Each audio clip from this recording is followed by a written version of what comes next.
আসসালামু আলাইকুম। Quantum science সলিউশনের পক্ষ থেকে সবাইকে স্বাগতম। আমরা তারা 2026 সালে এসএসসি পরীক্ষার্থী। আমাদের রসায়ন প্রথম পত্র পরীক্ষা।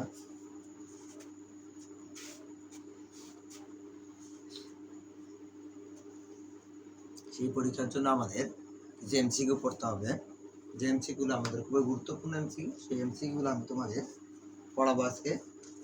প্রথম চ্যাপ্টারে ল্যাবরেটরি নিরাপদ ব্যবহার।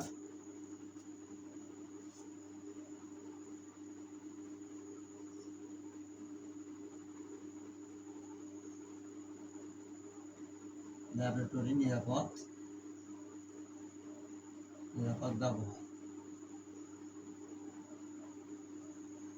ব্যবহার এখান থেকে আমরা এমসিকিউ করব। দেখো, প্রথম 1 নম্বর যে এমসিকিউটা করবো আমরা, বৈদ্যুতিক শক বা ক্ষত সৃষ্টি থেকে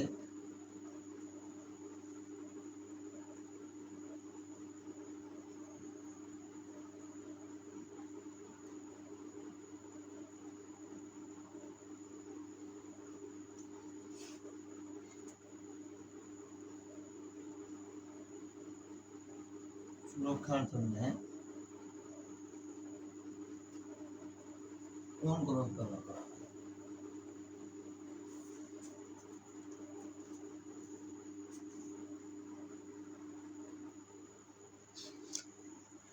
বৈদ্যুতিক শক বা ক্ষত সৃষ্টি সুরক্ষার জন্য কোন গ্লাস ব্যবহার করা হয়? দেখো, এখানে আমাদের ল্যাটেক্স আছে, নিউপ্রিন আছে, জিটেক্স আছে, পিভিসি আছে। তো আমরা যে সুরক্ষার জন্য যে গ্লাসটা ব্যবহার করি তা হচ্ছে ল্যাটেক্সের গ্লাসটা আমরা ব্যবহার করি, কারণ এই গ্লাসটা হচ্ছে ভালো। ল্যাবরেটরিতে চোখের নিরাপত্তার জন্য কি ধরনের কি পরিধান করা উচিত? সানগ্লাস। সানগ্লাস সানগ্লাস যদি আমরা পরি তো চোখের কিছু জায়গা অংশ ফাঁকা থেকে যায়। নর্মাল গ্লাস তো ব্যবহার করা যাবে না।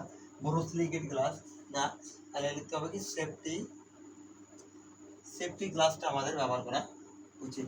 আর সেফটি গ্লাস যদি আমরা ব্যবহার করি চোখের নিরাপত্তা ঠিক থাকে। ল্যাবরেটরিতে শ্বাস প্রশ্বাসের ক্ষেত্রে নিরাপদ থাকার জন্য কি পরিধান করে? শ্বাস প্রশ্বাস যেন কোনোভাবেই যেন ল্যাবরেটরি কোনো পদার্থ আমাদের কি না যায়, মুখের মধ্যে নাক দিয়ে শ্বাস প্রশ্বাসের মাধ্যমে শরীরের ভিতর না প্রবেশ করে। তাহলে নিরাপদ চশমা তো আমাদের শ্বাস প্রশ্বাসের জন্য চশমা কখনোই আমাদের শ্বাস প্রশ্বাসের সাথে কাজ করে না। অ্যাপ্রন তো আমাদের শরীরের কাপড়ের দ্বারা কি হয় না, আমাদের শ্বাস প্রশ্বাসের কথা অনেক গ্লাভস হাতে যেটা আমরা পরে থাকি, তাহলে আমাদের কি করতে হবে? মাস্ক ব্যবহার করতে হবে। মুখে যদি মাস্ক ব্যবহার করি সেক্ষেত্রে শ্বাস প্রশ্বাসে আমাদের ল্যাবরেটরি যে পদার্থ আছে, কিছু দাহ্য পদার্থ আছে, বিষাক্ত পদার্থ আছে, তেজস্ক্রিয় পদার্থ আছে, এগুলো আমাদের শরীরে কখনোই প্রবেশ করতে পারবে না।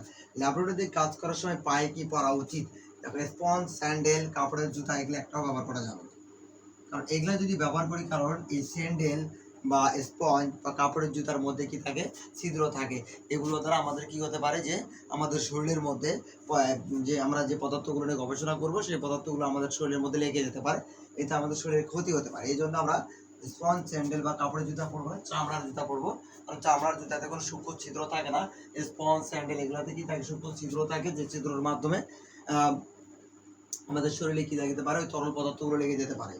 তারপর দেখো, কোন ধরনের পদার্থ চোখের বেশি ক্ষতি করে? গ্যাসীয় পদার্থ করে না, অ্যাসিডীয় পদার্থ করে না, ক্ষারীয় পদার্থ হচ্ছে আমাদের চোখের বেশি ক্ষতি করে থাকে। এরপর দেখো, ল্যাবরেটরিতে নিচের কোন কাজটি বেশি বিপজ্জনক? কোন কাজটা? এখানে দেওয়া হচ্ছে নির্গত গ্যাসের গন্ধ, শ্বাস নেওয়া, তারপর খাবার গ্রহণ। ল্যাবরেটরিতে আমরা যে খাবার গ্রহণ করি তাতে আমাদের এমন কোনো ক্ষতি হওয়ার সম্ভাবনা নেই। লেবেল ছাড়া বিকারক ব্যবহার করা, লেবেল ছাড়া আমরা বিকারক ব্যবহার করলাম। তারপরে আমাদের যে কাজটা হচ্ছে নির্গত গ্যাসের গন্ধ, স্বাদ বা শ্বাস নেওয়া, শ্বাসের মাধ্যমে নেওয়া, এটা আমাদের জন্য বেশি ক্ষতি করে থাকে ল্যাবরেটরিতে। নিচের কোন কাজটি রসায়ন ল্যাবরেটরিতে করা যাবে না? অর্থাৎ আমাদের খাওয়া যায় না এবং পান করা এগুলো করা যায় না। শ্বাস নেওয়া, শ্বাস তো আমাদের নিতেই হবে, শ্বাস না নিলে তো আমরা বাঁচবই না। তার মানে একা। বুলেট ও পিপেট তৈরিতে কোন কাজ ব্যবহার করা হয়? এটা হচ্ছে পাইরেক্স কাজ ব্যবহার করা হয়, এটা উন্নত মানের কাজ। ল্যাবরেটরিতে ক্লাসিত লবণ আর্দ্রতা মুক্ত করতে ব্যবহৃত হয়। ক্লাসিত লবণ আর্দ্রতা মুক্ত করতে ব্যবহার ডেসিকেটর ব্যবহার করা হয় থাকে। আর্দ্র ক্লাস শুষ্ক করতে কোন কাজ যন্ত্র ব্যবহার করা হয়? এটা হচ্ছে ডেসিকেটর। ব্যবহার করতে বোরাক্সের সংকেত কোনটি? সোডিয়াম Na2B4O7 10 অণু পানি, এটা হচ্ছে বোরাক্সের সংকেত। বুরেট রিঞ্জ করতে ক্রমিক অ্যাসিড ব্যবহার করা হয় কেন? এটি হচ্ছে শক্তিশালী জারণ মান বিদ্যমান, এই জন্য এটা বোরাক্স ব্যবহার করা হয়ে থাকে, ক্রমিক অ্যাসিড ব্যবহার করা হয়ে থাকে বুরেট রিঞ্জ অর্থাৎ পরিষ্কার করার ক্ষেত্রে। ক্রমিক অ্যাসিড দ্বারা কাঁচ পাত্র পরিষ্কার করার সময় কোন ধরনের বিক্রিয়া ঘটে? এটা হচ্ছে জারণ বিক্রিয়া ঘটে। ল্যাবরেটরিতে বুলেট পরিষ্কার করার জন্য কোনটি ব্যবহার করা হয়? ক্রোমিক অ্যাসিড অর্থাৎ ক্রোমিক অ্যাসিড আর গাঢ় সালফিউরিক অ্যাসিডের মিশ্রণ ব্যবহার করে, গাঢ় H2SO4 এর মিশ্রণ ব্যবহার করা হয়ে থাকে। গ্লাস পরিষ্কারকরণে কোনটি ব্যবহার করা হয়? এটা তো তোমরা 19 এ জানো, পরীক্ষা করার ক্ষেত্রে অবশ্যই অ্যামোনিয়া দ্রবণ ব্যবহার করা হয়। অ্যামোনিয়া দ্রবণ দিয়ে আমরা গ্লাস পরিষ্কার করে থাকি। বলভঙ্গি ব্যালেন্সের সাথে সর্বনিম্ন কত পরিমাণ ভর নির্ভুলভাবে পরিমাপ করা যায়? তো বলভঙ্গি ব্যালেন্সের সাথে সর্বোচ্চ আমরা পরিমাপ করতে পারি 0.0001। বলভঙ্গি ব্যালেন্সের ক্ষেত্রে 10 মিলিগ্রাম ওজনের রাউটারের ব্যবহার করা হলে রাউটারের ধ্রুবক কত? তাহলে রাউটারের ধ্রুবক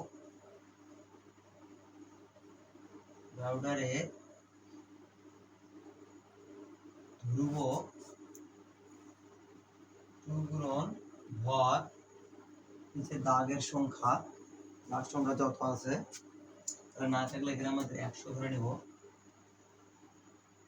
100।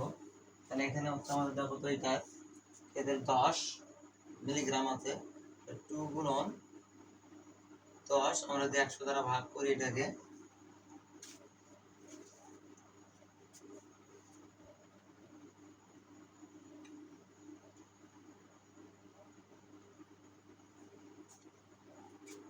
টু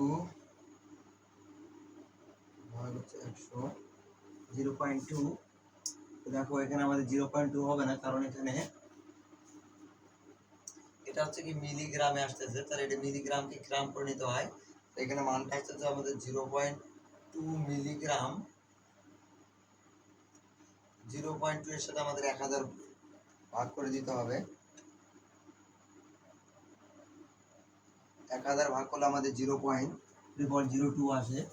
0.302 অর্থাৎ এখানে আমাদের এই সূত্রটার ব্যবহার আছে, যদি সর্ববামে যদি হয় তাহলে 2 গুণ হয়।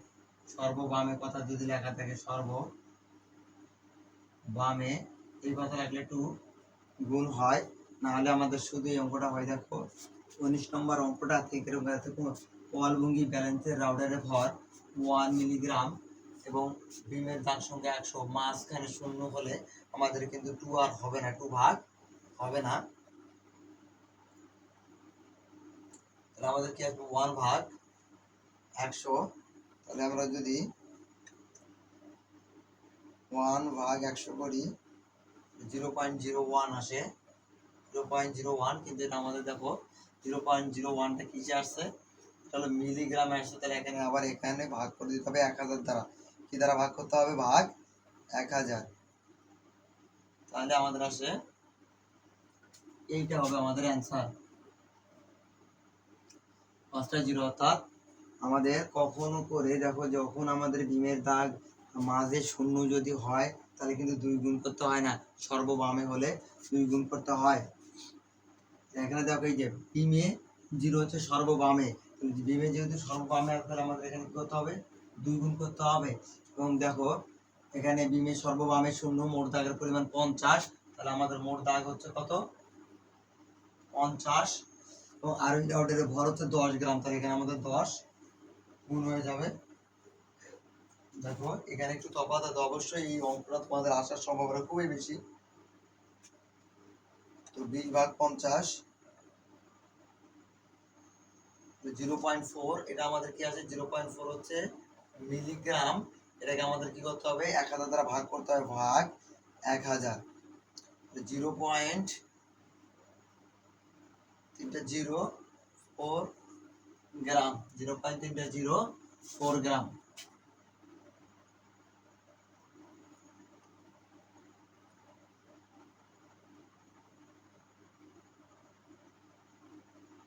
দেখো এই অঙ্কটার উত্তরটা আমাদের এখানে নাই,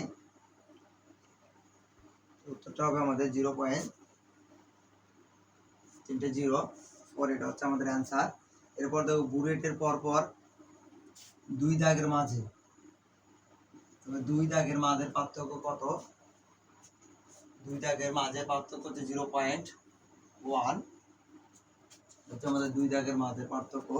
এই যন্ত্রটা কি? আসলে এই যন্ত্রটা হচ্ছে আমাদের পিপেট। কি যন্ত্রের নাম এটা? যন্ত্রের নাম হচ্ছে পিপেট।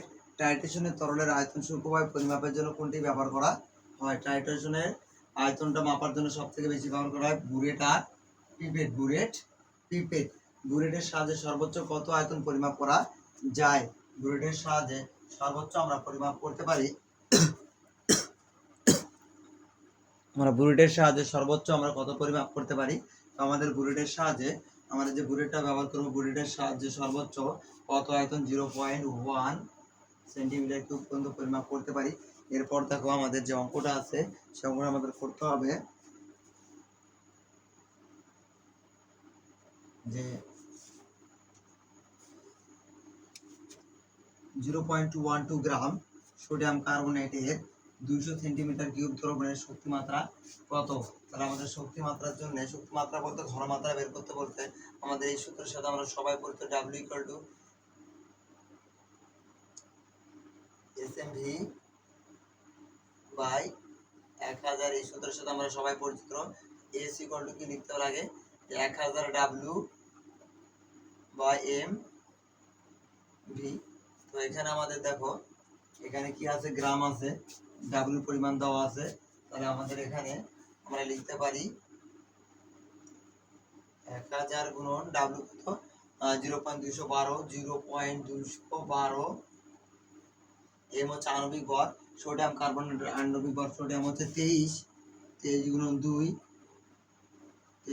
2 কার্বন হচ্ছে 12 আর অক্সিজেন 16 গুণন 3, তাহলে হয় সর্বোচ্চ 106 হবে। এখানে আণবিক ভর 106, ভি হচ্ছে আয়তন 20 সেন্টিমিটার কিউব বা 20 ml।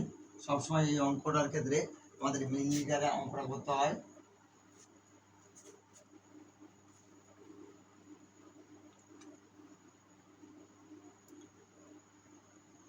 1000 গুণন 0.212 ভাগ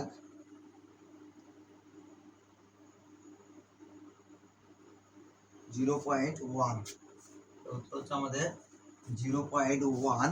অর্থাৎ শক্তি মাত্রাটা কত হবে? 0.1 হবে এর শক্তি মাত্রা।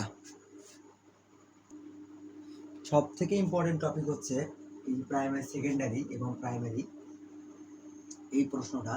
তো কোনটি সেকেন্ডারি পদার্থ? সেকেন্ডারি পদার্থ হলো ওই সকল পদার্থগুলোকে সেকেন্ডারি পদার্থ বলা হয়ে থাকে যারা বায়ুর অক্সিজেন দ্বারা আক্রান্ত হয় এবং সময়ের সাথে কি হয়? ঘনমাত্রা পরিবর্তন হয়, সেগুলোকে বলে আমরা সেকেন্ডারি পদার্থ। তারা সেকেন্ডারি পদার্থগুলোর মধ্যে হচ্ছে কি? এটা এই হচ্ছে পটাশিয়াম আর ম্যাঙ্গানেট। আবার দেখো প্রাইমারি স্ট্যান্ডার্ড পদার্থ কোনটি? প্রাইমারি পদার্থ হচ্ছে কি? এরা অক্সিজেন দ্বারা আক্রান্ত হয় না, বিশুদ্ধ অবস্থায় পাওয়া যায়। তাহলে এটা হচ্ছে সোডিয়াম কার্বনেট। অর্থাৎ সি থাকলে প্রাইমারি দেখো, তার মানে দেখো এখানে সোডিয়াম কার্বনেটে সি আছে, এটা হচ্ছে প্রাইমারি। পটাশিয়াম, এখানে কার্বনেট পটাশিয়াম পার ম্যাঙ্গানেটে, এখানে পটাশিয়াম ডাইক্রোমেটে এখানে সি আছে, এখানেও দেখো সি আছে। তার মানে এগুলো সব কয়টা হচ্ছে? তিনটাই হচ্ছে আমাদের কি? প্রাইমারি। অর্থাৎ সি থাকলে আমরা বললাম প্রাইমারি। তো বললো, এখন বলতে পারো যে এটা তো সি আছে, জৈব অ্যাসিড গুলা না, জৈব অ্যাসিড নয়। জৈব অ্যাসিড বাদে যেগুলাতে সি থাকবে সেগুলো হচ্ছে কি? প্রাইমারি। আর যেগুলাতে সি থাকবে না সেগুলো হচ্ছে কি? সেকেন্ডারি। অর্থাৎ এই দুটো অবশ্যই ভালো করে পড়ে যাবা। একটা এমসিকিউ অবশ্যই পাবে। তারপরে দেখো 250 ml 0.1 সোডিয়াম কার্বনেট দ্রবণ প্রস্তুত করতে কি পরিমাণ সোডিয়াম কার্বনেট প্রয়োজন? তাহলে W = কি? SMV by 1000। তো এখানে S এর মানটা কত? দেখো 0.1, M হচ্ছে কি? সোডিয়াম কার্বনেটের ভর 106 আণবিক ভর, একটু আগে আমরা করে আসছি। আর V হচ্ছে আয়তন হচ্ছে 250 আর নিচে হচ্ছে কত? 1000।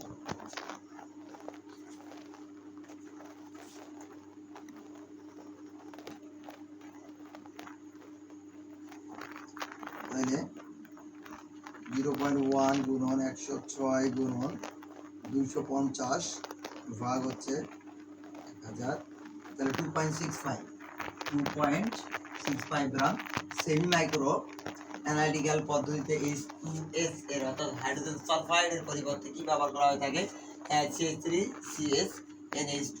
এই ছিল আমাদের হচ্ছে ল্যাবরেটরি নিরাপদ ব্যবহার। তোমরা একটু কোনটি দাহ্য পদার্থ কোনটি বিষাক্ত পদার্থ এগুলো একটু দেখে যাবা। এই এমসিকিউ গুলো করলে ইনশাআল্লাহ তোমাদের আর কোনো এমসিকিউ করতে হবে না।